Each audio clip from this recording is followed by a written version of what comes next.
Tonight, a longtime Republican leader in Arkansas announcing he is leaving the party, saying the Capitol Hill riot was the final straw. For months, I watched as members of my own party and our former president tried to overturn the results of a fair and free election, the very hallmark of our democracy, with lies, with false statements, conspiracy theories, and attempts to subvert the Constitution. This led to the violent events of January 6th, when we all watched violence in the halls of our nation's capital and couldn't believe our eyes. For me, that day was the final straw.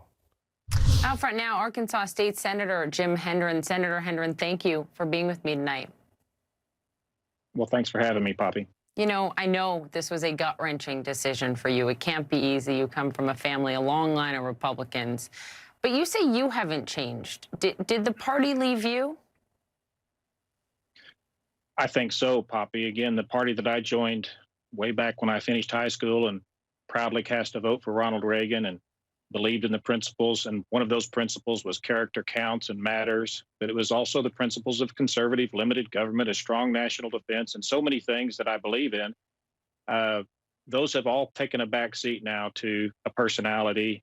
And again, as you saw there earlier, when I saw what happened after the election, I just can't be part of that anymore. Mm.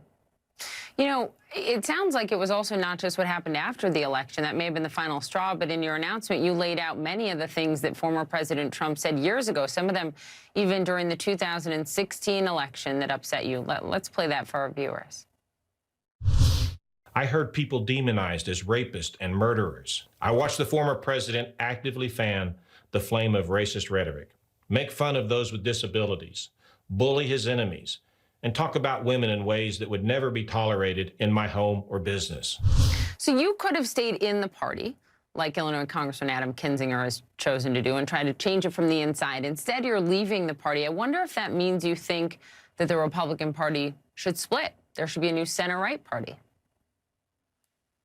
That's going to be a decision that the party has to make for itself. I just decided for myself I could be more effective outside of the party.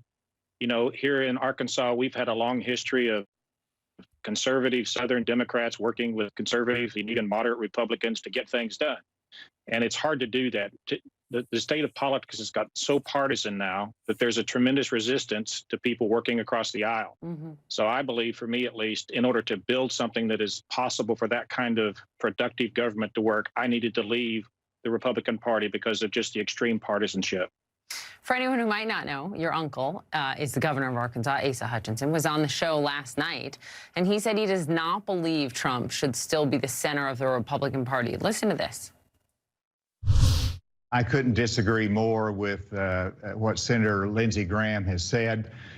He has said that the GOP cannot win in 2022 without former President Trump. He has indicated that he defines our party. And certainly he has a huge following in our party, but he cannot define us for the future. And even after the insurrection at the Capitol on January 6th, 75% of Republicans still say Trump should play a prominent role in the party. How does this hold that President Trump clearly has and continues to have impact your work? I mean, you're working, you say, to bridge divisions. You've started a new nonprofit called Common Ground. Can you do that when he has such a hold on the party? Look, I believe there is a huge gap in the middle. There are so many people who do not have a political home right now, including my 4 adult children, which has been a big factor in my decision. They don't want to be part of the 75% that say we're going to follow Trump regardless of where he's going to take us. And they don't feel comfortable with far left-wing policies of the Democratic Party. And so I believe it's important to give those people a home. And that's what Common Ground Arkansas is going to be about. I just really, while there's a large number of Republicans that are still 100% dedicated to Trump, I'm going to let the Republican Party sort that out. But I believe there is an even larger number of people in Arkansas who are ready for a return to normalcy, a return to decency. All right. Well, we know you're thinking about running for governor of Arkansas. We don't know what you've decided or if you've decided, but you're thinking about it.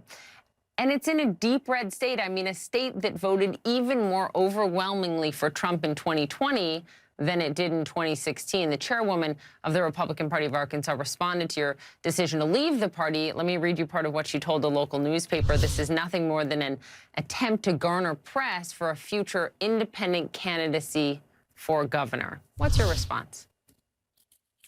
Well, that's part of politics that I say we are tired of. It is people just assuming motives without knowing what somebody's really trying to do. I've said what I'm trying to do, and it is sincere.